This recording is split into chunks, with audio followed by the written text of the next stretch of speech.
C'est 3 mots, tout simples. Joyeux anniversaire, Rami. Ces 3 mots, j'aurais voulu pouvoir me lever ce matin et les dire à la personne que j'aime. Mais on m'a privé de ce droit il y a bientôt 2 ans, lorsqu'au milieu de la nuit, des agents de sécurité cagoulés et lourdement armés ont fait irruption dans notre domicile et l'ont emmené loin et l'ont emprisonné.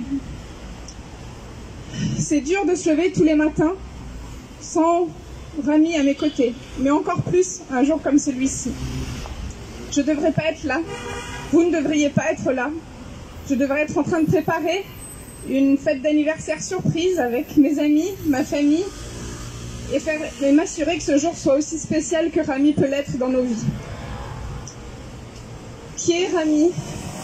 Rami, c'est mon mari, mais c'est aussi un père, un fils, un frère, un ami.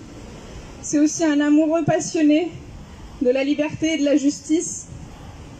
C'est un Palestinien, c'est un Égyptien qui est né, qui a grandi au Liban. Il a très jeune été marqué par la guerre civile qui a déchiré ce pays.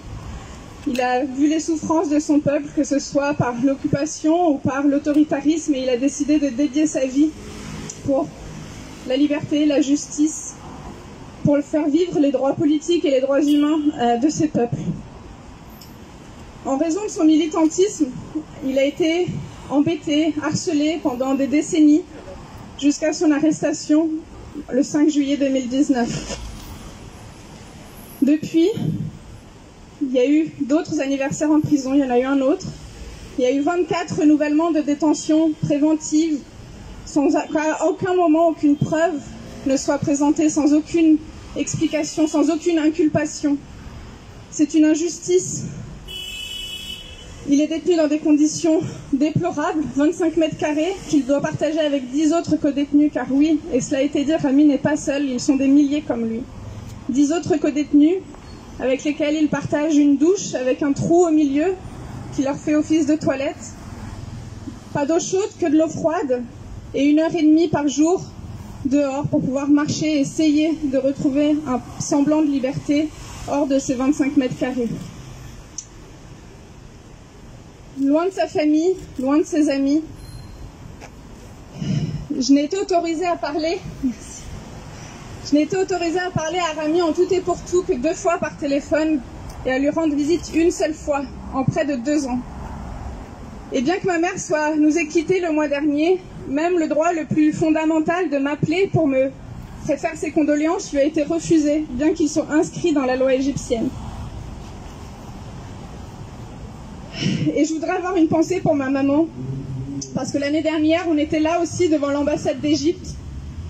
J'avais un gâteau qu'elle avait cuisiné elle-même, qu'elle avait fait elle-même, des bougies, des ballons. Il n'y a pas de gâteau cette année, parce que j'ai perdu ma maman, et on n'aura pas pu fêter son anniversaire ensemble une dernière fois. C'est ça que ça veut dire. Les détentions arbitraires, ce sont des fêtes, des anniversaires, mais aussi des moments tristes, comme la perte d'un être proche dont on est privé.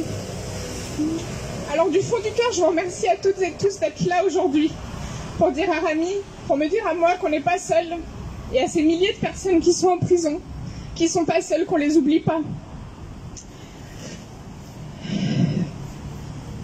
Et on n'est pas seuls, 100 000, plus de 100 000 à travers le monde.